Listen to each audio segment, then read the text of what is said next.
she paid a psychic in cigarettes. Don't look at that as a punchline. Look at it as a warning sign, because inside the royal household of Sarah Ferguson, the money hasn't just run out. It has turned into a non-stop backstage emergency. New insider leaks just exposed how deep this chaos really goes, and it involves a secret financial trap that forces her own daughters to pay the price. But the most disturbing detail isn't the drained credit cards or the unpaid staff. It's the hidden visits to a notorious apartment that she claimed she left behind years ago. And it leaves us with one chilling question. How far will a daughter go to protect a mother who is secretly destroying her? We are unlocking the vault on the ultimate family trap, and you will want to stay until the very final moments, because the breaking point we uncover at the end changes everything we thought we knew about royal survival. If you love diving deep into the secrets the headlines try to bury, do yourself a huge favor. Hit that subscribe button right now and join the inner circle. Because trust me, this story is just getting started. The glamorous illusion of this royal household doesn't just crumble from the outside, it rots from the bank account within. Insiders claim that behind the polished smiles of Sarah Ferguson's inner circle lies a household operating in a state of permanent financial emergency. It is a world where luxury is a front and the daily bills are treated like total fiction. According to shocking new testimony from a former long-serving personal assistant who spent years inside the York household, the daily operations are completely funded by deception. This insider describes a reality where loyal staff members regularly go entirely unpaid, forced to cover critical household expenses on their own personal Visa and American Express cards just to keep the daily machinery running. High-end suppliers are left waiting months for thousands of pounds in a brutal cycle of broken promises. But that is far from the most unsettling part of this operational chaos. Because when the money completely vanishes, the desperation turns directly inward. Reports suggest that Sarah has allegedly been systematically draining the personal credit card of her own daughter, Beatrice. This isn't a temporary fix or a minor £500 family emergency. It is described as a normalized daily operational feature where a mother funds her high-end lifestyle by quietly leveraging her grown daughter's financial identity. Beatrice is a married woman trying to build her own independent household and manage a carefully timed public re-emergence, yet she remains financially hijacked by her own mother. The numbers floating around the York estate point to an unstable mountain of hidden debt, leaving assistants and vendors completely in the dark.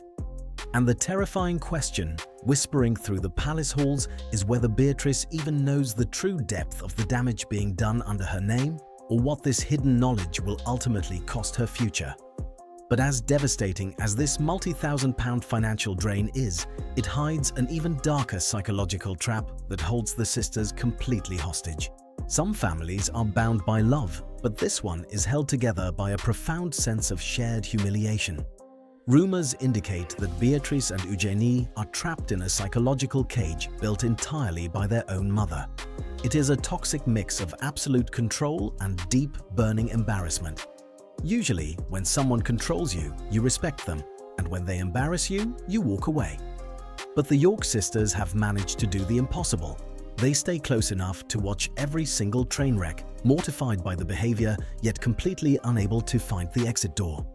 They are grown, independent women, yet they remain paralyzed by a strange matriarchal gravity. But their compliance goes much deeper than simple family loyalty. Biographer Andrew Loney exposed a harsh truth when he pointed out that the sisters made a conscious choice to remain inside this broken system. They didn't have to show up to the royal estate at Sandringham for Christmas. They could have renounced their titles, walked away from the machinery, and paid normal market rent on their palace apartments to build a completely clean slate. But they didn't. By choosing to stay, they chose proximity to the power, even if it meant absorbing the rot that comes with it. And what they absorbed from their environment is far more calculating than anyone wants to admit. Insiders say that within the walls of their estate, every single social engagement is treated purely as a business-making opportunity. This transactional mindset wasn't just learned, it was inherited like DNA. They grew up in a world where ambient greed was just part of the oxygen, making it impossible to see how warped it looked from the outside. They are playing a high-stakes game of public relations, trying to project flawless modern independence while secretly drowning in the behavioral baggage of their household.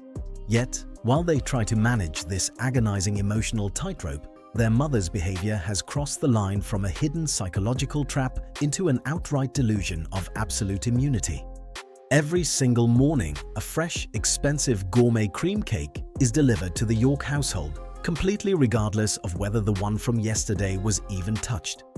It sounds like a harmless, quirky habit of an eccentric royal, but sources say it actually exposes a dangerous psychological reality, a total detachment from consequence. When you live in a self-constructed fantasy world for decades, normal rules simply cease to exist. The cake is ordered because it is wanted, and the question of who pays for it or if it can even be afforded is never asked. But this daily waste is just a tiny glimpse into a much larger, highly calculated operation of illusion. Because the deception spreads into every single corner of Sarah's daily life. Insiders say she regularly borrows thousands of dollars worth of luxury designer clothes under the promise of public exposure, only to quietly keep them forever without ever paying a single cent. She accesses the multi-million-dollar hospitality of ultra-wealthy friends worldwide, enjoying private jets and luxury villas without ever offering a shred of reciprocity. Even her status as an author is alleged to be a massive illusion. Reports suggest she has purchased her own books in bulk, using hidden funds to artificially inflate bestseller rankings before handing the excess copies out as cheap gifts. It is a brilliant, desperate charade designed to keep the brand alive. Together, these bizarre habits paint a terrifying picture of a person operating in a financial matrix that is completely fake. For 40 years, the cracks in the walls have been covered by favors, illusions, and borrowed wealth. But a fake reality can only hold for so long before the money completely runs out and the foundation shatters. And when that self-constructed empire finally started to collapse under the weight of its own debt, Sarah didn't just reach for her daughter's credit card. She allegedly turned to one of the darkest, most dangerous networks in modern history, triggering a secret meeting that changed everything. The doorman had a specific uniform, and he only put it on when she arrived. It wasn't about royal protocol, it was about operational secrecy. This single chilling detail from a named eyewitness completely shatters the carefully constructed timeline of Sarah's most controversial relationship. Back in 2011, she made a highly publicized apology, explicitly promising the world that she had cut all ties with a notorious wealthy financier. But shocking updates to Andrew Loney's biography indicate that the public was fed a total lie. Sources claim that she was spotted at his luxury apartment years after she swore she had walked away for good. This wasn't a casual accident or an innocent social overlap. This was deliberate, repeated, and heavily guarded access. The eyewitness describes how the doorman would wait for her arrival, put on his formal attire, and personally escort her directly from the private elevator straight to the apartment door to ensure she remained completely invisible.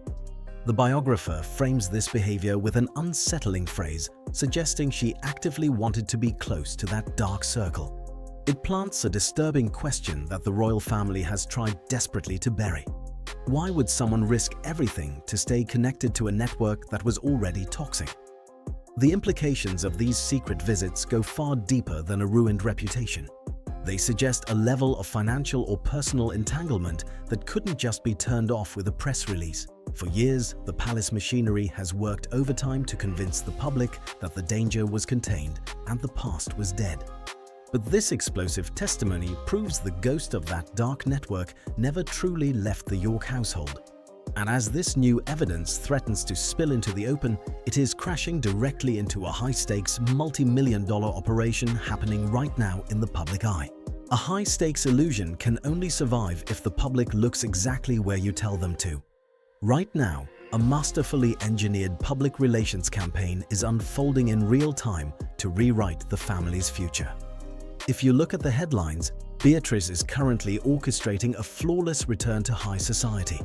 Insiders point to her high-profile appearances at elite events, her warm invitations to major family milestones, and a steady stream of positive, forward-looking media coverage designed to project absolute normality. It is a beautiful, unburdened image of an independent woman moving entirely out of the shadows of her family's past. But beneath this polished veneer lies an agonizing reality that the cameras are forbidden to capture. Because this carefully managed public re-emergence is currently crashing headfirst into the explosive allegations of the new biography. It creates a terrifying friction that the public relations machinery has no obvious way to absorb. On one side, the world sees a composed modern figure thriving at London events. On the other side, an insider's testimony describes a daughter who is allegedly deeply enmeshed, emotionally controlled, and financially drained by her own mother. The contrast is devastating. How can you build a credible, independent future when your name and your resources are reportedly tied to a chaotic household operating in permanent survival mode? This hidden tension is pushing the family dynamic toward an inevitable explosive breaking point. Every smiling photograph and positive headline acts as a temporary shield against the darker allegations threatening to spill into the light. But the deeper institutional question isn't just about a broken budget or controversial associations. It is about a psychological inheritance. As the sisters make active choices about where their loyalties lie, the ultimate mystery comes down to what they have truly absorbed from their environment and whether the final cost of their family loyalty is simply too high to survive. Embarrassment is a powerful emotion, but it is nothing compared to the blind loyalty of a family trap. While the world looks for signs of an explosive public breakup or a dramatic family fallout, the reality inside the York household is far more haunting. Insiders say that Beatrice and Eugenie are not angry, and they are not planning a clean exit. They are simply mortified. It is the specific, exhausting type of pain you feel when you are fundamentally loyal to someone who makes you wince every single day. They are trapped in a cycle where they absorb the public shame, shield the chaos, and continue to protect a mother who is quietly burning down their own reputations.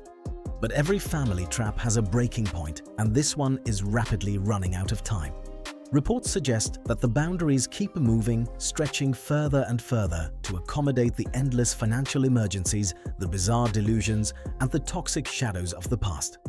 The terrifying truth is that from the outside, the line of what is acceptable just keeps shifting. The credit cards keep getting extended, the control keeps getting tolerated, and the loyalty keeps absorbing an impossible multi-thousand-pound debt. It forces us to look past the glamorous royal portraits and ask a chilling question that the institution desperately wants to ignore. How long can you carry someone else's secrets before you completely vanish beneath them? The sisters are playing a dangerous game, trying to balance a modern public re-emergence while anchored to a crumbling, chaotic empire. Whether they are driven by genuine affection, deep-seated psychological manipulation, or a calculated survival instinct inherited from their environment, the clock is ticking. Because if the latest biography leaks prove anything, it's that the ultimate cost of their loyalty hasn't just compromised their finances, it might have already cost them their freedom.